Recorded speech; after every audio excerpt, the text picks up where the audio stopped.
আজকে আমরা যে চ্যাপ্টারটা পড়বো that is call mathematical physics. আর এই ম্যাথামেটিক্যাল ফিজিক্স চ্যাপ্টারটায় আমরা এমন কিছু অপারেটর বা অপারেশন পড়বো, ম্যাথামেটিক্যাল অপারেশন, যেগুলো তোরা 11-12-এ পরে শিখবি। ডিটেলসে 11-12-এ ম্যাথামেটিক্সের স্যাররা পড়াবেন এবং তার অঙ্ক প্রচুর করতে হবে। আমাদের শুধুমাত্র, যেহেতু আমার ফিজিক্সের মেন টুলস হচ্ছে ম্যাথামেটিক্স, মানে মেন ল্যাঙ্গুয়েজ বলতে পারিস, যে প্র্যাকটিক্যাল ল্যাঙ্গুয়েজ, তো আমাদের এগুলো জানা দরকার। তো আমরা অল্প করে একটু শিখে রাখবো, বাট এই চ্যাপ্টারটা কিন্তু কোনোভাবেই সিলেবাসে নেই। এবং দেখবি প্রত্যেকটা বইতেই এই জিনিসগুলো আছে, ফিজিক্সের বইতে একদম ইনিশিয়ালি ভেক্টরের সাথেই, বাট এগুলো কোনোদিনও আসবে না, বা এগুলো out of the syllabus topics, এগুলো কোনোভাবেই সিলেবাসে নেই। কিন্তু শুধুমাত্র আমার এর পরের যে চ্যাপ্টার আছে, মোশন, আরো আদার্স, ওয়ার্ক, এনার্জি, পাওয়ার, এই চ্যাপ্টারগুলোতে এই ম্যাথামেটিক্যাল অপারেটরগুলো ইউজ হবে। তো সেইগুলো যেহেতু তোরা 11 এবং 12-এর অনেক শেষের দিকে পড়বি, সেই জন্য ইনিশিয়ালি আমরা একটু এগুলো জেনে রাখছি। তো যারা যারা এই টপিকগুলো বুঝতে অসুবিধা হচ্ছে যে এটা থেকে এটা কেন হচ্ছে, সেটা একদম বেশি চিন্তা ভাবনা করবি না, তোরা পরে ম্যাথামেটিক্সে পড়বি কারণগুলো। আমরা শুধুমাত্র এখানে ম্যাথামেটিক্যাল ফর্মুলাগুলো লিখে দিয়ে চলে যাব যে এটা মানে এটা, তো সেটা একদম লাইক দ্যাট মুখস্থ করে নে, মানে আপাতত জন্য। কারণ পরে তোরা যখন 11-12 ম্যাথামেটিক্সে আলাদা করে পড়বি, তখন তোরা এর কারণ বা এক্সপ্লেনেশন গুলো তোদের ম্যাথামেটিক্সের স্যাররা দেবে। তা আমার শুধু ওই লাস্ট রেজাল্ট গুলো দরকার বলে আমি সেই রেজাল্ট গুলো নিয়ে কিন্তু আলোচনা করব। এক্সপ্লেনেশনে অত বেশি কিছু যাব না, অল্প একটু এক্সপ্লেনেশন যাব, কিন্তু বেশি না, ঠিক আছে? তো সবাই প্রথমে জানিস যে আমরা, তোরা জিওমেট্রি হয়তো অল্প অল্প করেছিস, স্ট্রেট লাইন অনেকের হয়েছে অঙ্ক, অনেকের হয়তো স্ট্রেট লাইন এখনো শুরু হয়নি। তো যাই হোক, যাদের হয়েছে হয়নি সেটা বড় কথা না। তো ফার্স্টে আমরা যেটা করব সেটা হচ্ছে equation, general equation of a straight line. তাহলে general equation of a straight line কিরকম হয় বল? ax plus by plus c equal to 0। এবার অনেকে বলবি দাদা আমরা তো এটা দেখে অভ্যস্ত, y equal to mx plus c, ঠিক আছে? যেখানে m টাকে স্লোপ বলা হয় আর c টাকে হচ্ছে ইন্টারসেপ্ট বলা হয়, ঠিক আছে? বলবি যে এরকম দেখে অভ্যস্ত, কিন্তু পরবর্তীকালে straight line equation, straight lines যখন তোরা করবি, 11-এই আছে তোদের জিওমেট্রি পার্টে, তখন দেখবি যে straight line can be represented as ax plus by plus c also, আর এখানে ওই c টা অলসো এক ইন্টারসেপ্টই কাজ করে, ক্লিয়ার? এবং যে কোনো দুটো পয়েন্ট দিয়ে যখন একটা স্ট্রেট লাইন যাবে, তখন সেই স্ট্রেট লাইনে দেখতে কিরকম হয়, মানে ধর বলে দিয়েছে x1, y1 একটা পয়েন্ট আছে, আর x2, y2 একটা পয়েন্ট আছে। এই দুটো পয়েন্ট দিয়ে কোন একটা স্ট্রেট লাইন যায়, তোকে বললো স্ট্রেট লাইনটার ইকুয়েশন বার করো। তাহলে তখন ইকুয়েশনটা হবে y minus y1 equal to y2 minus y1 by x2 minus x1 into x minus x1, ঠিক আছে? একটা উদাহরণ দেখা যাক। যে ধরে নে এটা 1,2 আর এটা ধরে নে 3,5, তাহলে এখানে উত্তরটা হবে y minus 2 equal to 5 minus 2 by 3 minus 1 x minus 1। এবার এদিকে গুণ টুন করবি, যেমন তাহলে হচ্ছে y minus 2 equal to 3 by 2 x minus 1। তাহলে আসলো 2y minus 4 equal to 3x minus 3। তাহলে সেখান থেকে কি চলে আসছে বল? 2y minus 3x minus 1 equal to 0। দেখ ax plus by plus c এইরকম ফর্মে আসছে না? ax plus by plus c, যেখানে এখানে a এর ভ্যালু কত বল? মাইনাস 3, b এর ভ্যালু কত? 2, আর c এর ভ্যালু কত? মাইনাস 1। তো এভাবেও কিন্তু স্ট্রেট লাইন ইকুয়েশন তুই লিখতে পারিস, ঠিক আছে? আচ্ছা, এরপর হচ্ছে ইকুয়েশন অফ এ সার্কেল। তো সার্কেলের ইকুয়েশন দেখবি একটা, যখন তোরা সার্কেল পড়বি, সার্কেল একটা অনেক বড় ইকুয়েশন হয়। তা আমাদের জেনারেলি অত বড় ইকুয়েশন দরকার পড়বে না, তাও আমি লিখে রাখছি যে সার্কেলের ইকুয়েশন, জেনারেল ইকুয়েশন কিরকম হয় সার্কেলের, এবং সেখান থেকে ম্যাট্রিক্স ফর্মে অনেক কিছু করা যায়। যাই হোক, সেটা হচ্ছে x square plus y square, এটা ইকুয়েশন অফ এ সার্কেল। এগুলো যা জেনে রাখ, কেন পদ্ধতি আসছে এগুলো সব অঙ্কে পড়বি। Plus 2gx plus 2fy plus c equal to 0, এটা হচ্ছে একটা সার্কেলের ইকুয়েশন, ঠিক আছে? এবার জাস্ট সেন্টার হচ্ছে -g -f এরকম ব্যাপার আছে। যাই হোক, আর জেনারেলি সার্কেলের ইকুয়েশন দেখতে কি রকম, মানে আরো general equation x² + y² = a²। এটা একটা সার্কেলের ইকুয়েশন, আমাদের এটাই বেশি ফিজিক্সের কাজে লাগে, ওটা অতটা কাজে লাগে না। x² + y² + a²। এখান থেকে কি কি বলা যায় বলতো, যে এই সার্কেলটা 0, 0 দিয়ে গেছে, ঠিক আছে, মানে এর মূল মানে যেটা অরিজিন বা এই সার্কেলের যে কেন্দ্রবিন্দুটা হচ্ছে 0, 0, আর এর রেডিয়াস কত, রেডিয়াস হচ্ছে a। তো এইগুলো কিন্তু এখান থেকে বলা যায়। তো আমার ওই বেসিক্যালি ওইখান থেকে আমার জয়েন্টে বা এমনি অঙ্ক কিন্তু অনেক কাজে লাগবে। তারপরে আসছে সার্কেলের পর আসছে হচ্ছে আমাদের প্যারাবোলা, ঠিক আছে। প্যারাবোলার ইকুয়েশন হচ্ছে y² = 4ax। এটা হয়তো প্রথমবার শুনলি প্যারাবোলা কথাটা। প্যারাবোলাটা দেখতে কি রকম হয়, যে y² = 4ax, এটা দেখতে এরকম হবে।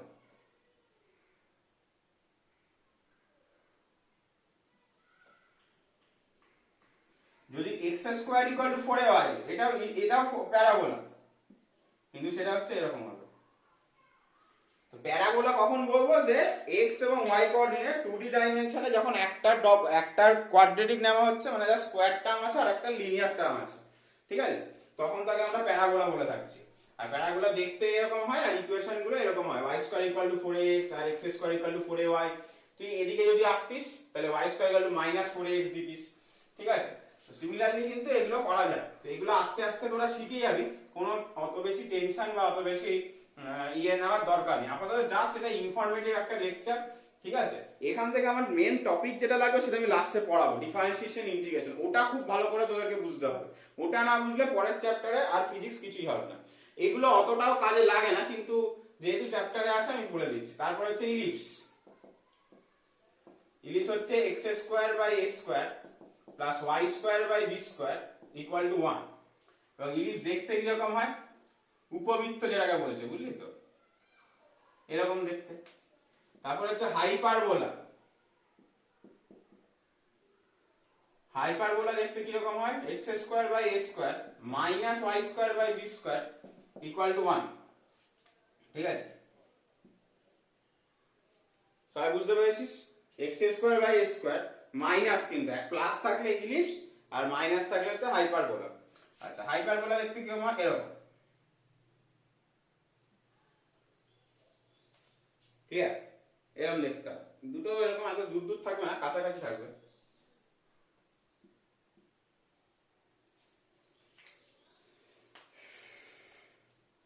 না, হাইপারবোলা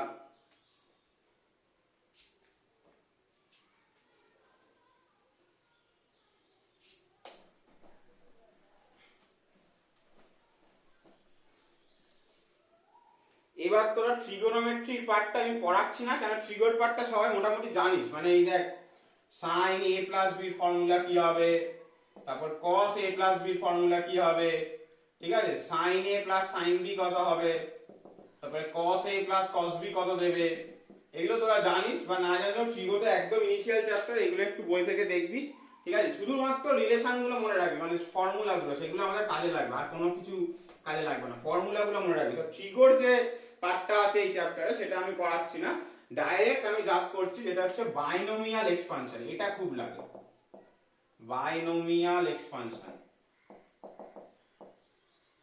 বাইনোমিয়াল এক্সপানশন মানে তোরা হয়তো অনেকে এপিজিপি করে থাকতে পারিস, ঠিক আছে, অ্যারিথমেটিক প্রোগ্রেশন, জিওমেট্রিক প্রোগ্রেশন। তো ইটস অল, মানে যেটা দেখবি ইনফাইনাইট অবধি বিস্তৃত, ঠিক আছে। তো binomial expansion is also like that, infinite অবধি বিস্তৃত, ক্লিয়ার। যেমন হচ্ছে 1 + x to the power n, এটা যদি হয় 1 + x to the power n, তো একে যদি আমি ভাঙি, ফর্মুলাটা হবে 1 + nx + n * n - 1 by 2 factorial x² plus n * n - 1 * n - 2 by 3 factorial * x³ plus, এরকম এটা চলতে থাকবে কত অবধি, ইনফাইনাইট অবধি, ঠিক আছে। এবার এই যে ফ্যাক্টোরিয়াল সাইন দিচ্ছি একটা, এটা অনেকের অসুবিধা। এটা কি, প্রথমত ফ্যাক্টোরিয়াল সাইনটা তোরা ক্যালকুলেটরেও পাবি, কিন্তু ফ্যাক্টোরিয়াল মানে দেখ, n ফ্যাক্টোরিয়াল মানে হচ্ছে n * n - 1 * n - 2 এই করতে করতে 1 অবধি। মানে আমি যদি 3 ফ্যাক্টোরিয়াল বার করতে যাই, তার মানে হচ্ছে 3 * 2 * 1, মানে এক এক করে কমাতে থাকবো, বুঝতে পারছিস তো। সেখানে 5 ফ্যাক্টোরিয়াল মানে 5 * 4 * 3 * 2 * 1, এটা করলে কত পাবো, 6, এটা করলে 20 60 120। তো ব্যাপারটা ওরকমই, মানে 2 ফ্যাক্টরিয়াল মানে হচ্ছে 2 into 1 মানে 2, ঠিক আছে, 3 ফ্যাক্টরিয়াল মানে 6। আচ্ছা, তো এই হচ্ছে আমার বেসিক ইকুয়েশন, ওই যেটা উপরে লিখেছি 1 plus x to the power n, ঠিক আছে। তো এটার একটা মানে সহজ উদাহরণ দেখা যাক। দেখ, তোরা সবাই জানিস 1 plus x এর হোল স্কয়ার এর ফর্মুলা দিলে আসবে 1 plus 2x plus x square. এটা তোরা কোন ফর্মুলা দিয়ে মনে রেখেছিস বল? a plus b হোল স্কয়ারের ফর্মুলা দিয়ে মনে রেখেছিস। এবার এই বাইনোমিয়াল এক্সপানশন এমন একটা এক্সপানশন যে n এর জায়গায় যা কিছু ইচ্ছা বসাতে পারিস তুই। তাহলে n এর জায়গায় এবার এই ফর্মুলা ধরে বসা দেখি। দেখ, প্রথমে 1 বসলো, n এর জায়গায় কি আছে বল? 2 আছে, তাই 2x বসে গেল। তারপরে কি বলেছে? 2 মানে n এর জায়গায় n - 1 মানে 2 - 1 বাই 2 ফ্যাক্টরিয়াল ইনটু কি হচ্ছে x স্কয়ার। আচ্ছা, এবার বলবি তারপরে তো তারা এটাও কথা ইনফাইনাইট অবধি চলবে না। গল্পটা দেখ, n এর ভ্যালু তো 2, তাহলে আমি যদি এখানে n এর ভ্যালু 2 দিয়ে দিই, তাহলে পরের টার্মটায় n এর ভ্যালু 2 বসালে কত হয়ে যাচ্ছে? দেখ, 2 - 2 0 মানে এই টার্মগুলো আর নেই, তার মানে এত অবধি সীমিত। তাহলে এটা দেখ 1 plus 2x, এই 2 ফ্যাক্টরিয়াল মানে 2, আর এই 2 কেটে যাবে প্লাস x স্কয়ার। মিলছে? তো binomial expansion is always true. Clear? তো আমি যেটার জন্য শেখালাম সেইটাতে এবার আসি। এক্সপেনশনটা এটা।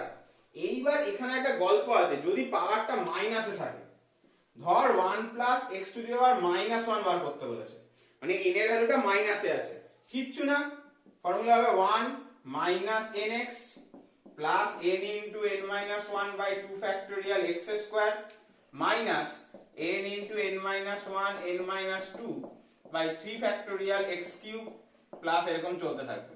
মানে আমার অড টার্ম যেগুলো আছে সেইগুলো শুধু মাইনাস দেবে, ইভেন টার্ম গুলো কি বল? পজিটিভ থাকবে। ইভেন টার্ম গুলো কি হবে? পজিটিভ থাকবে। ক্লিয়ার সবাই? ইভেন টার্ম গুলো পজিটিভ থাকবে। এইবার এখানে আমরা যখন গ্র্যাভিটেশন, তোদের 11 একটা চ্যাপ্টার আছে গ্র্যাভিটেশনে, আমার এই বাইনোমিয়াল এক্সপানশনের কিছু অ্যাপ্লিকেশন হবে, যে যদি if x is less than 1 হয়, মাছ লেস দ্যান, ওই জন্য দেখ দুটো লেস দ্যান সাইন দিয়েছি, মানে x এর ভ্যালুটা যদি 1 এর থেকে খুব ছোট হয়, মানে ধরে নে 0.01 x এর ভ্যালু, তাহলে x স্কয়ারের ভ্যালু কত হয়ে যাবে বলতো? যদি x এর ভ্যালু 0.01 হয়, তাহলে x স্কয়ারের ভ্যালু আরো ছোট, তাই তো? x কিউবের ভ্যালু আরো ছোট, তাহলে সেইগুলো তখন কি করতে পারি বল? আমরা নেগলিজেবল কনসিডার করতে পারি। এটা আমার পরে যখন আমি পড়বো তখন আমি বলবো, তখন আমরা নেগলিজেবল কনসিডার করতে পারি। আর নেগলিজেবল কনসিডার করলে কি বলতো? এই হায়ার টার্মস গুলো কি হচ্ছে বল? মানে বাদ দিয়ে দিচ্ছি, নেগলিজেবল। এটা একটা ফিজিক্সের পার্ট, যে কোনো কিছু খুব ছোট হলে একজনের রেসপেক্টে, মানে গল্পটা এরকম যে সমুদ্র থেকে 1 কাপ জল তুলে নেওয়া বা সমুদ্রে 1 কাপ জল তুই দাঁড়া, তাতে কোনো যায় আসে না, ঠিক আছে? যদি একটা খুব স্মল টার্ম একটা বড় টার্মের সাথে তুই যোগ করিস, বা স্মল টার্মকে একটা বড় টার্ম থেকে বাদ দিস, তাতে ওই বড় টার্মটার কিছু মানে সেরকম ভাবে কোনো এফেক্ট পড়বে না। তো যাই হোক, তো পাওয়ার মাইনাসে থাকলে আমার এরকম দেখতে হবে। তো আমার বাইনোমিয়াল এইটুকুনি ফর্মুলাটা মনে রাখলেই হলো, পরে আমরা ইউজ যখন করব তখন আরেকবার আমরা এটাকে রিপিট করব, ঠিক আছে? তো এবার বাইনোমিয়াল এক্সপেনশনের পরে যে টপিকটা আসছে সেটা হচ্ছে লগারিদম। লগারিদম তোরা অল্প বিস্তর সবাই পড়েছিস, আমি এটাকে একটু তাড়াতাড়ি চলে যাব। লগারিদমে বেশি কিছু বলার কিছু নেই। আচ্ছা, সবাই জানিস লগের বেসে দুটো জিনিস হতে পারে, মানে লগ বেস, এটাকে বেসটা a আর এটা হচ্ছে টার্মস, বেস a আর এটা টার্ম। জেনারেলি লগের বেসে যদি e থাকে, এটা অনেক সময় ln ও বলা হয়ে থাকে। ক্যালকুলেটরে দেখবি দুটো আলাদা আছে, একটা ln বলে লেখা আছে, সেটার মানে হচ্ছে লগ বেসে e হচ্ছে একটা ফাংশন, ঠিক আছে?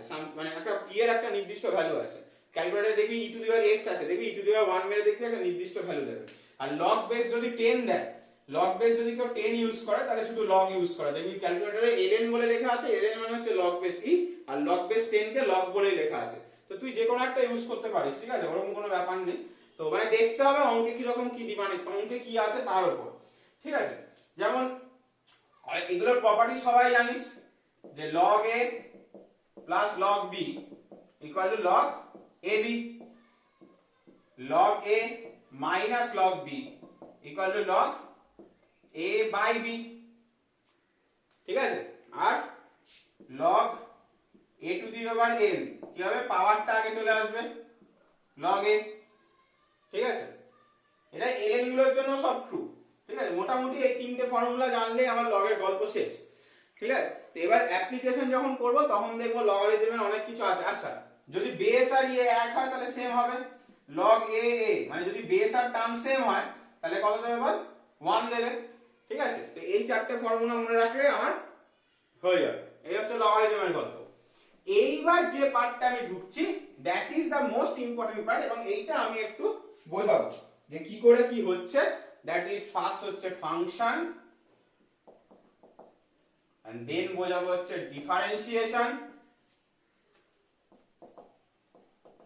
দেন হচ্ছে ইন্টিগ্রেশন। আমি এমন বলতে পারি যে আমরা এই পার্টটা এতটাই বোঝাবো যে কোনো ম্যাথসের স্যারও এতটা বলবে না, ঠিক আছে? ম্যাথসের স্যার শুধু এসএন দিয়ে থেকে বলবে যে এখান থেকে অঙ্ক করতে শুরু করে দাও, শুধু ফর্মুলাগুলো লিখিয়ে।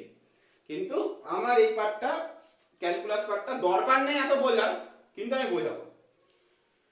প্রথমে ফাংশন কাকে বলে?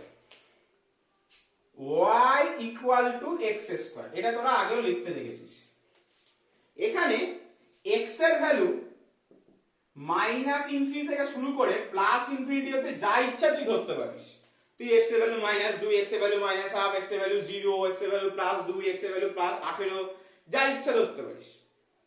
তার মানে x এর ভ্যালু ইন্ডিপেন্ডেন্ট, মানে কারোর উপর ডিপেন্ডেন্ট না, তাই একে বলা হচ্ছে ইন্ডিপেন্ডেন্ট প্যারামিটার, স্বাধীন। কিন্তু y এর ভ্যালু x এর ভ্যালুর উপর ডিপেন্ডেন্ট। x এর ভ্যালু 2 হলে y এর ভ্যালু কত হবে? 4। তার মানে y এর ভ্যালু x এর ভ্যালু 2 হলে ধর তোকে বলে দিল x এর তিনটে ভ্যালু হতে পারে 0, 1, 2, ঠিক আছে? মানে এতগুলো সংখ্যাই তুই জানিস। তাহলে y এর ভ্যালু কি কি হতে পারে? 0 হতে পারে, 1 হতে পারে, 4 হতে পারে। মাঝখানে 2 আর 3 হতে পারে না। তার মানে y এর ভ্যালু কিন্তু মাইনাস ইনফিনিটি থেকে প্লাস ইনফিনিটি সব ভ্যালু আমি নিতে পারবো না। y এর ভ্যালু x এর ভ্যালু কি আমি পুট করছি তার উপর ডিপেন্ডেন্ট। ভালো করে বল, ভালোভাবে বলছি। x এর ডান দিকে RHS পার্টে আমি x এর ভ্যালু কি দিলাম তার উপর y এর ভ্যালু ডিপেন্ড করবে, সেই জন্য একে বলা যাচ্ছে ডিপেন্ডেন্ট প্যারামিটার।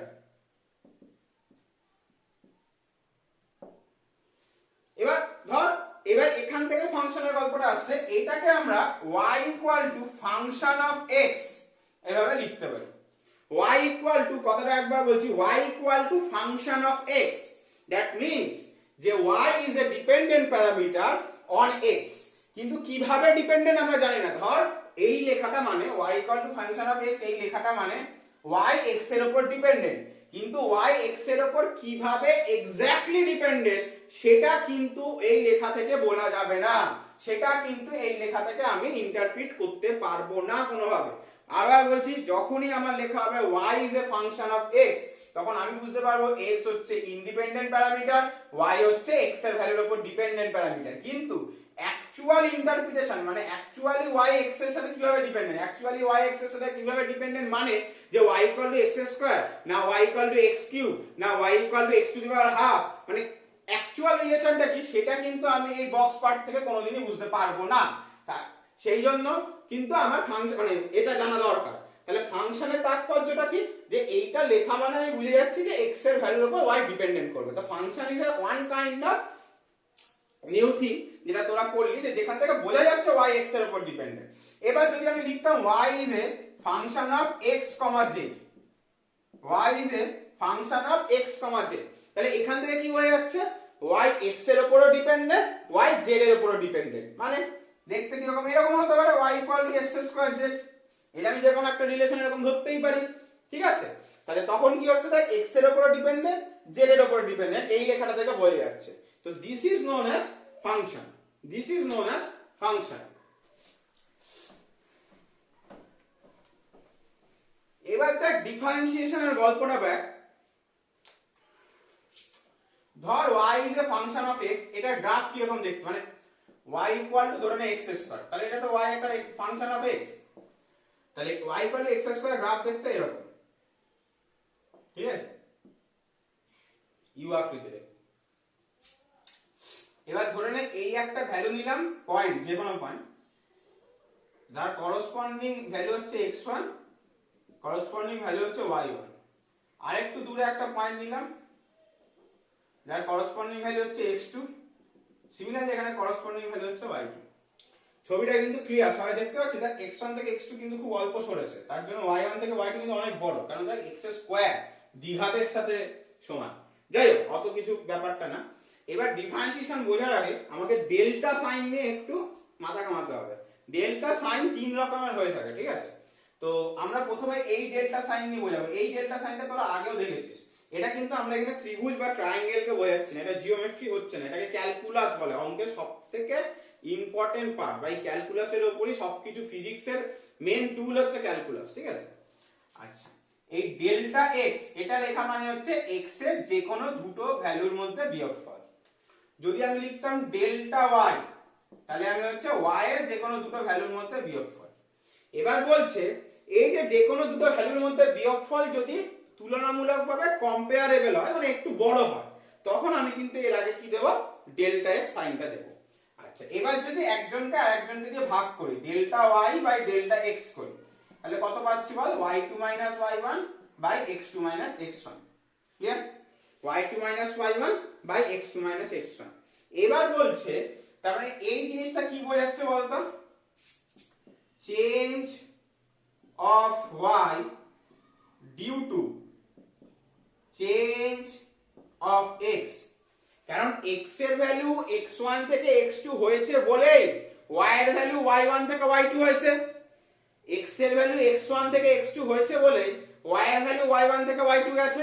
তাই x এর কতটা চেঞ্জের জন্য y এর কতটা চেঞ্জ হচ্ছে সেটা আমার এই কোয়ান্টিটিটাকে বোঝাচ্ছে। এইবার আমার যদি এই ভ্যালুগুলো খুব কাছাকাছি হতো, এই যে x1 এবং x2 খুব যদি গায়ে গায়ে হয়, বুঝতে পারছিস? মানে আমি বড় করে এঁকেছি যাতে তোদের ভিজুয়ালাইজ করতে সুবিধা হয়। বাট এখন যদি ভেবে নে x1 x2, মানে এই যে ডেল্টা x টা এটা টেন্ডস টু 0। তোরা সবাই অল্প স্বল্প লিমিট পড়েছিস আই থিংক। লিমিট মানেই হচ্ছে যে limit x tends to 0, limit x tends to 0 বা x টেন্ডস টু a। এটা মানে কি x এর ভ্যালু a এর দিকে পৌঁছাচ্ছে, কিন্তু কোনোদিনও a হবে না, কোনোদিনও a হবে না। যদি আমি একটা গ্রাফ দিয়ে বোঝাই, ধরে নে বলে দিল যে x টেন্ডস টু 0, এর মানে x এর ভ্যালু 0 দুদিক দিয়ে। আচ্ছা, লিমিট দু রকম হতে পারে, একটা RHS লিমিট আর একটা হচ্ছে লেফট হ্যান্ড লিমিট। তো x এর ভ্যালু দুদিক দিয়ে 0 এর দিকে পৌঁছানোর চেষ্টা করছে, মানে যত ছোট বুঝতে পারিস, কিন্তু কোনোদিনও 0 তে পৌঁছাবে না, ঠিক আছে? কোনোদিনও 0 অ্যাচিভ করতে পারবে না, তাই টেন্ডস টু। লিমিটের সবথেকে ভালো উদাহরণ হচ্ছে, যদি x টেন্ডস টু 0 এর উদাহরণ বলতে চাস, বাড়িতে আজকে পয়েন্ট বসাবি, দিয়ে প্রত্যেকদিন 3টে করে শূন্য লিখবি, প্রত্যেকদিন 3টে করে শূন্য লিখবি, প্রত্যেকদিন রেগুলারলি। যেদিন মারা যাবি, ঠিক মারা যাওয়ার আগের মুহূর্তে একটা 1 লিখে দিবি লাস্টে। That is x tends to 0 এর উদাহরণ। কারণ তুই যত ছোট ইচ্ছা ভাবতে পারিস, তার কোনো লিমিট নেই। তুই যত ছোট, 0 এর আগে তুই যত ছোট সংখ্যা ভাবতে পারিস। তো টেন্ডস টু মানে ওটাই। যাই হোক, এবার ডেল্টা x টেন্ডস টু 0 মানে হচ্ছে যদি x2 আর x1 টা খুব কাছাকাছি চলে আসে, তাহলে এইটা যদি খুব কাছাকাছি চলে আসে, y2 y1 টা খুব ছোট হয়ে যাবে, তখন ডেল্টা x টেন্ডস টু 0 যখন খুব ছোট হয়ে যাবে, তখন তাকে আমরা dx দিয়ে লিখবো, আর তখন y এর পরিবর্তনটাকেও dy ধরে লিখবো। তো এরকম হয়ে যাবে dy বাই dx, এই জিনিসটা কনভার্ট হয়ে যাবে dy বাই dx। একেই বলছে ডিফারেন্সিয়েশন অপারেটর।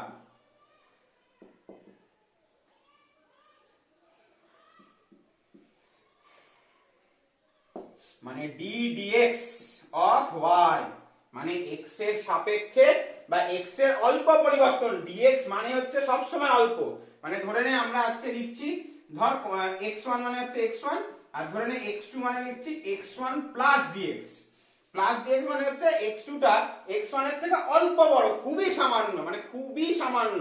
মানে dx can be tends to 0, মানে যত ছোট তুই কল্পনা করতে পারবি তত ভালো হবে, বুঝতে পারছিস তো? তাহলে এটা কি বোঝাচ্ছে যে x এর অল্প পরিবর্তনের জন্য change of y due to infinitesimal change of x, মানে x এর ক্ষুদ্র পরিবর্তনের জন্য y এর পরিবর্তন কত, x এর ক্ষুদ্র পরিবর্তনের জন্য y এর পরিবর্তন কত। সবাই বুঝতে পারলি? তাহলে ডিফারেন্সিয়েশন, এবার বলতে দাদা এগুলো করছি কেন, মানে কাজটা কি? ডিফারেন্সিয়েশনের ফিজিক্যাল সিগনিফিকেন্স কি? ডিফারেন্সিয়েশনের ফিজিক্যাল সিগনিফিকেন্স হচ্ছে এরকম dx dx dx dx dx করে আমি এই গ্রাফটাকে অনেকগুলো ভাগে ভাগ করতে পারি না, বুঝতে পারছিস? এই যে ছোট ছোট ছোট dx করে, এই যে এইটুকুনি dx একবার, এইটুকুনি একবার dx, এই করে করে আমি এই পুরো গ্রাফটাকে ইনফাইনাইট সংখ্যক বা অসংখ্য ভাগে ভাগ করতে পারি। এটাই আমার সুবিধা হলো। ডিফারেন্সিয়েশন মিন্স হচ্ছে ভাগ করা। এরপর যখন আমরা ইন্টিগ্রেশন করবো দেখবো ইন্টিগ্রেশন মিন্স হচ্ছে যেগুলো ভাগ করেছিলাম সেগুলোকে যোগ করা। তুই এরকম ভেবে নে ডিফারেন্সিয়েশন মিন্স হচ্ছে একটা বড় তরমুজকে ছোট ছোট ছোট ছোট স্লাইসে ভাগ করা। ক্লিয়ার? এবং ডিফারেন্সিয়েশনের অপারেটর কি হচ্ছে বল? ডিডিএক্স। ক্লিয়ার? অপারেটর মানে তো সবাই বুঝিস, যোগ বিয়োগ যেমন একটা অপারেটর। এইবার ডিফারেন্সিয়েশনের ফর্মুলা গুলো দেখ, মানে যেগুলো আমাদের কাজে লাগবে। এগুলো তো কনসেপচুয়াল গল্প গেল, এগুলো যদি তুই ভুলেও যাস বা নাও বুঝিস তাতেও কিছু যায় আসে না, কারণ তাতে আমার ফিজিক্সে কোনো যায় আসবে না, অঙ্কেও যায় আসবে না কিছু। যাই হোক, ফার্স্ট ফর্মুলা সবাই এটা একটা বড় আর্ট পেপারে লিখে দেওয়ালে সাজিয়ে রাখবি। ডিফারেন্সিয়েশন আর ইন্টিগ্রেশনের ফর্মুলা গুলো ddx of x to the power n হবে n x to the power n minus 1। একটা एग्जांपल করা যাক, আমি পাশে পাশে एग्जांपल গুলো লিখছি, ঠিক আছে? ddx of x cube মানে x কিউবের ডিফারেন্সিয়েশন বার করতে বলেছে, তাহলে পাওয়ারটা নামবে, উপরে এক পাওয়ার কমবে। তোরা কিন্তু আস্তে আস্তে প্র্যাকটিস করতে করতে এগুলো মুখে হয়ে যাবে, এরকম স্টেপ ওয়াইজ করতে হবে না, ঠিক আছে? 2 number ddx of sin x formula হচ্ছে cos x, এটা তো উদাহরণ নিয়ে কিছু। ddx of cos x উদাহরণ হচ্ছে minus sin x। ddx of tan x উদাহরণ হচ্ছে sec square x। ddx of cot x value হচ্ছে minus cosec square x। ddx of log x 1 by x। ddx of e to the power x হচ্ছে সেটা e to the power x। Clear সবার? মোটামুটি মানে আমাদের এই 7টা formula তো initially চলে যাবে, আরো ফর্মুলা আছে, ঠিক আছে, যেগুলো করতে করতে শিখে যাবে। আমার এই 7টা ফর্মুলাতে ইনিশিয়ালি গল্পগুলো আমার মিটে যাবে। এবার তোদের কোশ্চেন হচ্ছে সবসময় কি দাদা এক্স এর সাপেক্ষেই হবে? এইখানে এবার গল্পটা আমি বলি, এখানেও ডিফারেন্সিয়েশনে আমরা একটা রুলে ঢুকছি যাকে আমরা চেইন রুল বলি, ঠিক আছে? তো এগুলো লেখা হয়ে গেলে এটা একটু ভিডিও স্টপ করে লিখে নিবি এই পেজটাকে, ঠিক আছে?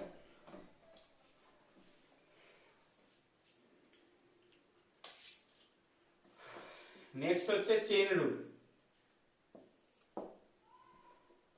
মানে ধর তোকে y is a function of t বলা, মানে t এর উপর y ডিপেন্ডেন্ট, t এর উপর y ডিপেন্ডেন্ট, কিন্তু তুই তোকে বলা আছে dy dx, এটা হতেই পারে না। তাহলে y যদি t এর উপর ডিপেন্ডেন্ট করে, x পরিবর্তন হলে y এর পরিবর্তন হচ্ছে কি হচ্ছে না আমি কি করে বুঝবো, তাই না? তাহলে t এর উপর ডিপেন্ডেন্ট হয়। আর একটা যদি ধর লিখে রাখ হচ্ছে t is a function of x, এরকম। আবার t টা x এর উপর ডিপেন্ডেন্ট, এরকম যদি হয়, আর তোকে যদি dy dx বার করতে বলে, তাহলে ব্যাপারটা হচ্ছে কখনোই y x এর উপর ডিপেন্ড হবে না। তাহলে এইভাবে লেখা পসিবল না। y কার উপর ডিপেন্ড হতে পারে বল? t এর উপর। তাহলে এখান থেকে আমি লিখতে পারি dy dt, কিন্তু dt কি ছিল না, জোর করে এনেছি, তাই dt কে উপরে রাখলাম আর dx আগে থেকেই ছিল। তাহলে this is known as chain rule. dy dx can be written as dy dt into dt dx। এবার দেখ ওটা মিলে গেছে, দেখ y is a function of t, so you can write dy dt, and t is a function of x, so you can write dt dx। তো এটা করলে কিন্তু তুই dy dx পেয়ে যাবে। একটা एग्जांपल করা যাক, তাহলে তোরা বুঝতে পারবি। অঙ্কের एग्जांपल না থাকলে বুঝতে পারবি না। y = t স্কয়ার বলেছে আর t = x কিউব বলা আছে, আর তোকে বার করতে দিয়েছে, বললে যে dy dx বার কর, কিন্তু dy dx তো তুই এখান থেকে পাবি না। তাহলে x এর সাপেক্ষে এদিকে ডিফারেন্সিয়েশন করলে, এইদিকে যদি তুই x এর সাপেক্ষে ডিফারেন্সিয়েশন করিস, জিনিসটা এরকম চলে আসবে ddx of t স্কয়ার। কিন্তু এটা কখনোই পসিবল না। এই ভেতরে যে টার্মটা থাকবে এই নিচে টার্মটা একই হতে হবে, সবসময় মনে রাখবি। ভেতরে যে টার্মটা থাকবে সেই নিচের টার্মটা, মানে এটা x হলে এটা x হতে হবে, এটা y হলে এটাই y হতে হবে, y এর কোনো কিছু হতে হবে, ঠিক আছে? তো এটা পসিবল না। তাহলে আমাকে কি করতে হবে? dy dt করতে হবে, কারণ এটা t এর টার্মে আছে। সিমিলারলি এটাকে অ্যাডজাস্টেড করে নেব dt ds। এবার d dt অফ y এর জায়গায় আমি কি বসাতে পারি? t স্কয়ার বসাতে পারি, আর d dx অফ t এর জায়গায় কি বসাতে পারি? x কিউব বসাতে পারি। তাহলে এটা হয়ে গেল কি বল? 2t, আর এখানে কি চলে আসবে বল? 3x স্কয়ার, তাহলে 6x স্কয়ার t। এবার t এর জায়গায় আবার বসাতে পারি কি বল? x কিউব বসাতে পারি, তাহলে x কিউব বসিয়ে দিলে 6x to the power 5, 6x to the পাওয়ার 5 এভাবে লিখে দিতে পারিস, ঠিক আছে? আচ্ছা, আর একটা জিনিস বলে দিই, এটা আমার কাজে লাগবে, সেটা হচ্ছে, এটাকে চেন রুল না, এটা এমনি যে ধর তোকে ddx অফ sin 2x বার করতে বলেছে, ঠিক আছে, কিন্তু আমরা কিসের ফর্মুলা জানি বল, ddx অফ sin x এর ফর্মুলা জানি, তাই না? আমরা এটাকেও চেন রুলই বলে, ddx অফ sin x জানি, ddx অফ sin 2x বা 3x এগুলো জানি না, তাই না? তো কি করা হবে, প্রথমে একে sin x এর মতোই ট্রিট করা হবে। তার মানে sin x এর ডিফারেন্সিয়েশন করলে কি আছে, cos x, তাহলে cos 2x। তারপর এই ভেতরটা আবার করব কার সাপেক্ষে, x এর সাপেক্ষে। x এর সাপেক্ষে যদি আমি 2x এর করি তাহলে শুধু কি পড়ে থাকবে বল, 2 পড়ে থাকবে, তাহলে উত্তরটা হবে 2 cos 2x। ক্লিয়ার? আরেকবার বলছি, অনেকের হয়তো প্রবলেম হতে পারে এই sin 2x মানে যেগুলো দেখবে একদম গোদা ফর্মুলায় পড়ছে না, কিন্তু ফর্মুলার আশেপাশে, যেমন sin 3x যদি থাকতো তাহলে প্রথমে আমি ওকে sin x এর মধ্যে ট্রিট করতাম যে cos 3x বা cos 2x যা আছে এখানে তাই আসবে, মানে তার করসপন্ডিংলি ডিফারেন্সিয়েশন করলে যেটা আসে, দিয়ে ভেতরের যে টার্মটা আছে সেটার কি হবে, আরেকবার ডিফারেন্সিয়েশন হবে, ঠিক আছে? যদি এরকমও থাকতো sin 2 ধরে নে x স্কয়ার, তাহলে এখানে 2x স্কয়ার আসতো, তাহলে এখান থেকে 4x বের হতো, বুঝতে পারছিস তো? তো এটা ডিপেন্ড করবে ভেতরে কি আছে তার উপর। মানে যদি এখানে শুধু sin x থাকতো, মানে তুই ddx অফ sin x টাকে এভাবেও লেখা যায়, মানে তুই যদি এই চেন রুলই বলতে পারিস যে দাদা ওখানে হচ্ছে না কেন, ddx অফ ভেতরে কি আছে, আবার x আছে, x এর ডিফারেন্সিয়েশন 1 হবে, তাহলে cos x শুধু। তো গল্পটা এরকম। তো একবার একে নরমাল ট্রিট করে যাওয়া হয় তাই লিখবো, তারপরে এই ভেতরের টার্মটাকে আবার ডিফারেন্সিয়েশন করব, ঠিক আছে? এটাও কিন্তু আমার জানা দরকার, কারণ অনেক অঙ্কেই, মানে বেশিরভাগ অঙ্কেই কিন্তু ওরকম শুধু sin x আসবে না, sin 2a sin 2t square এইসব আসবে, ঠিক আছে? এর অ্যাপ্লিকেশন কি ফিজিক্সে সেটা কিন্তু আমরা নেক্সট লেকচারে পড়বো, that is known as motion in dimension, motion in one dimension. কিন্তু আপাতত মোটামুটি ডিফারেন্সিয়েশনটা পার্টটা বুঝলি। এইবার আসছে আমরা ইন্টিগ্রেশন। এবার ইন্টিগ্রেশন হচ্ছে ডিফারেন্সিয়েশনের উল্টো, প্লাসের উল্টো কি মাইনাস, মাইনাসের উল্টো কি প্লাস। সিমিলারলি ডিফারেন্সিয়েশন মানে কি বললাম বল, ভাগ করা।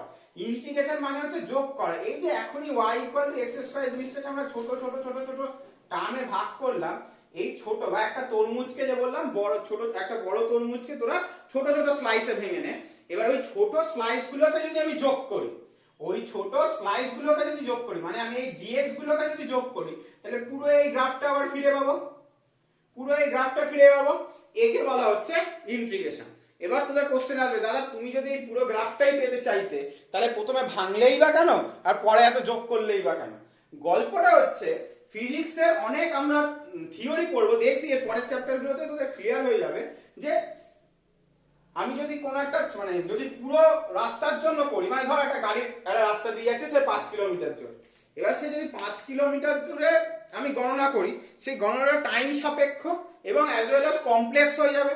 তার সাপেক্ষে আমি যদি 5 কিলোমিটারকে 500 মিটারে ভেঙে নিই, 5 কিলোমিটারকে 10 বারে 10টা 500 মিটারে ভেঙে নিলাম, দিয়ে ওই 500 মিটারে গাড়ির বেগ কত প্রত্যেকবার একটু যাচাই করলাম এবং তারপর যোগ করে অ্যাভারেজ বার করলাম, সেটা আমার মোর সুবিধাজনক হবে। তো গল্পটা হচ্ছে এইরকম।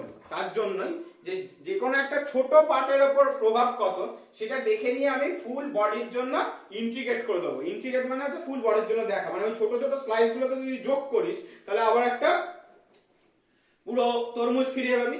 গল্পটা হচ্ছে এটা। আচ্ছা, ইন্টিগ্রেশন সাইন হচ্ছে এরকম দেখতে, এবং ইন্টিগ্রেশনের ফর্মুলা হচ্ছে এইগুলো, x to the n dx হচ্ছে x to the n plus 1 by n plus 1 plus c। এই c কে বলা হয় ইন্টিগ্রেটিং কনস্ট্যান্ট, ঠিক আছে? তো আপাতত c সম্বন্ধে মানে এই পর্যায়, মানে এই তাৎপর্য কি আপাতত আমাদের দরকার নেই, কারণ আমাদের কোনো জায়গাতে c খুব একটা আসবে, সেই c গুলো পরবর্তীকালে আমরা বার করব কত হচ্ছে তখন দেখব। মানে c হচ্ছে ধরে নিই স্ট্রেট লাইনে এরকম একটা c পাচ্ছিলাম, ইন্টারসেপ্ট মানে দেখ আমি এই যে যোগ করাটা আমার হাতে না, আমি কোথা দিয়ে করব? যোগ করাটা তুই 0,0 বিন্দু থেকে শুরু করতে পারিস, এখান থেকে শুরু করলি। আবার তোর বন্ধুর মনে হলো না আমি 2,4 বিন্দু থেকে শুরু করব, এত অবধি করব, তাহলে তখন যোগ করলে আমি এতটা গ্রাফ পাবো, আর যে 0 থেকে পাচ্ছে সে আরো এক্সট্রা পাবে। তো কোথা থেকে শুরু করছি গ্রাফটা, মানে স্টার্টিং পয়েন্ট কোনটা আর এন্ডিং পয়েন্ট কোনটা, তার উপর ডিপেন্ড করে c এর ভ্যালু। সেটা আমাদের পরবর্তীকালে দেখা যাবে, ওটা একটা কনস্ট্যান্টই ভ্যালু দেবে অলওয়েজ, ঠিক আছে? তারপর হচ্ছে dx বাই x, এটা দেবে হচ্ছে log x প্লাস c। আচ্ছা, তারপর হচ্ছে sin x dx, এটা দেবে হচ্ছে, মানে বুঝতে পারছিস তো? দেখ এই ছোট ছোট dx গুলোকে যোগ করা হচ্ছে, মানে আমরা এতক্ষণ এই যে দেখ dy dx বার করছিলাম তো, হলো তো? dy dx ইকুয়াল টু ধরে নে সামথিং কিছু একটা বার করছিলাম, c ফি ধরে নে, তাহলে y equal to c dx, dy equal to, এবার দুদিকে ইন্টিগ্রেশন করছি, ইন্টিগ্রেশন সাইন মানে যোগ করে দেওয়া, তাহলে আমরা পুনরায় y equal to function of x পেয়ে যাবো। গল্পটা হচ্ছে অপোজিট অপারেশনটাকে ইন্টিগ্রেশন বলে, ডিফারেন্সিয়েশন। sin x করলে পাবো minus cos x plus c, cos x এর করলে পাবো মাইনাস sin x, এই শুধু sin x plus c, e to the power x এর করলে পাবো শুধু e to the power x plus c। ঠিক আছে, উল্টো অপারেশন হচ্ছে, দেখ তোরা বুঝতেই পারছিস, sin x এর ডিফারেন্সিয়েশন করলে কি আসতো? cos x। দেখ sin x এর ডিফারেন্সিয়েশন করলে আসতো cos x, cos x এর ইন্টিগ্রেশন করলে পাচ্ছি sin x, পুরোপুরি অপোজিট অপারেশন। ঠিক আছে, এই ইন্টিগ্রেশন তোরা করবি কিন্তু একদম 12 এর শেষে অঙ্কে, হ্যাঁ? তো আমার এই ফর্মুলাগুলো জেনে রাখা দরকার। এটা বলা হয় ইনফাইনাইট ইন্টিগ্রেশন। ইনফাইনাইট ইন্টিগ্রেশন কেন? এর স্টার্ট পয়েন্ট কোথায় আর এন্ড পয়েন্ট কোথায় আমরা জানি না, ঠিক আছে? বাট ইনডেফিনাইট ইন্টিগ্রেশন, আমাদের এর ইনডেফিনাইট লেখা উচিত, ইনডেফিনাইট। এই স্টার্ট পয়েন্ট কোথায় আর এন্ড পয়েন্ট কোথায় আমরা জানি না, কিন্তু আরেক রকমের ইন্টিগ্রেশন হয় যেটা আমার ফিজিক্সে বেশি কাজে লাগে, that is called definite integration, that is called definite integration. এবার ডেফিনিট ইন্টিগ্রেশনের ফর্মুলা কি? একই ফর্মুলা, ধরে নে তোকে এই এটা ধর sin x ধর নালে cos x ধর, cos x dx বলেছে 30 ডিগ্রি থেকে শুরু করে 45 ডিগ্রির মধ্যে বার করো। আর একটা জিনিস মনে রাখতে হবে, যেহেতু তুই ক্যালকুলাস বা 11 12 পড়ে গেছিস, জেনারেলি ডিগ্রি কোণ কিন্তু ডিগ্রিতে প্রকাশ করা হয় না, কোণ কিন্তু তোকে রেডিয়ানে প্রকাশ করতে হবে, কোণ কিন্তু তোকে রেডিয়ানে প্রকাশ করতে হবে। ঠিক আছে, এটা ছেড়ে দে, এই ফর্মুলাটা ইউজ কর, তাহলে তোরা বুঝতে পারবি। x² dx বলেছে x এর ভ্যালু 2 থেকে 4 হবে। ঠিক আছে, মানে এই যে ধরে নে এই যে আমার ছবি ছিল, x এর ভ্যালু 2 এখানে, x এর ভ্যালু 4 এখানে। ঠিক আছে, একবার 2 একবার 4, মানে 2 থেকে 4 অবধি নিচ্ছি। 2 হচ্ছে আমার স্টার্টিং পয়েন্ট আর এন্ড পয়েন্ট হচ্ছে 4। আমি যখনই এরকম স্টার্টিং পয়েন্ট আর এন্ড পয়েন্টকে ডিফাইন করে নিলাম, সেটা হচ্ছে ডেফিনিট ইন্টিগ্রেশন। এবার এর আলাদা কিছু রুলস আছে? উত্তর হচ্ছে না। প্রথমে কি করব? প্রথমে যেরকম ইন্টিগ্রেশনের নিয়ম তাই করব। এখানে এটার সাথে আমি মিল পাচ্ছি, n এ কত আছে? 2 আছে, তাহলে প্রথমে হবে কত বল? 2 প্লাস 1, নিচে হবে 2 প্লাস 1, তাহলে a/3/3। এবার বলি দাদা c টা বসাবো না? না, ডেফিনিট ইন্টিগ্রেশনে c বসানো যাবে না। ডেফিনিট ইন্টিগ্রেশনে c এর কোনো দরকার নেই। কেন? c টা কেন আসছিল? আমি এন্ড পয়েন্ট এবং স্টার্ট পয়েন্ট জানছিলাম না বলে, কিন্তু আমার এখানে তো এন্ড পয়েন্ট এবং স্টার্ট পয়েন্ট বলে দিয়েছে, তাই c এর দরকার নেই। কিন্তু আমার কিন্তু অঙ্কটা শেষ হয়নি। অঙ্কটা উপরে আপার লিমিট কত? 4, লোয়ার লিমিট, এটাকে বলছে লোয়ার লিমিট মানে লোয়ার পয়েন্ট, এটাকে আপার লিমিট বা আপার পয়েন্ট। প্রথমে কি করবি সব সময় মনে রাখবি, আমি এখানে লিখে দিচ্ছি, প্রথমে upper limit minus lower limit, প্রথমে upper limit minus lower limit, মানে প্রথমে x এর ভ্যালু কত বসাবো? 4 বসাবো, তাহলে 4 এর কিউব বাই 3 মাইনাস 2 এর কিউব বাই 3, মানে 4 এর কিউব মানে হচ্ছে ধরে নে 16, 64 আর 8, মানে 64 মাইনাস 8 বাই 3, তাহলে 56/3 উত্তর। বুঝতে পারলি? আপার লিমিট অলওয়েজ আপার লিমিট মাইনাস লোয়ার লিমিট। তাহলে ডেফিনিট ইন্টিগ্রেশনের ক্লিয়ার সবকিছু, যে আপার লিমিট মাইনাস লোয়ার লিমিট। আচ্ছা, মেন আমার কিন্তু এই ডিফারেন্সিয়েশন আর ইন্টিগ্রেশন খুব খুব ইম্পর্টেন্ট, বারবার বলছি, ডিফারেন্সিয়েশন আর ইন্টিগ্রেশন। এবং এর অঙ্ক যত করবি তোর প্র্যাকটিস হবে ফর্মুলাগুলো, ঠিক আছে, মানে মুখস্থ হয়ে যাবে। তো অঙ্ক আমি পিডিএফ গ্রুপে দিয়ে দেবো, ওগুলো প্র্যাকটিস করতে থাকবি, ইজি অঙ্ক আছে, ঠিক আছে। বাট আমি বারবার বলছি, এগুলো কিন্তু কোনোভাবেই সিলেবাসে নেই, মানে এগুলো তোকে করতে দেবে না। পরীক্ষা হলে যে একটা ডিফারেন্সিয়েশন করো বা একটা ইন্টিগ্রেশন করো বা একটা বাইনোমিয়াল এক্সপেনশন লেখো, এগুলো কিন্তু জাস্ট আমরা ফিজিক্সের পরের চ্যাপ্টারগুলোতে যাতে ইউজ করতে পারি তার জন্য কিন্তু দেওয়া হয়েছে। আই থিঙ্ক সবার ক্লিয়ার, আর দ্যাটস অল।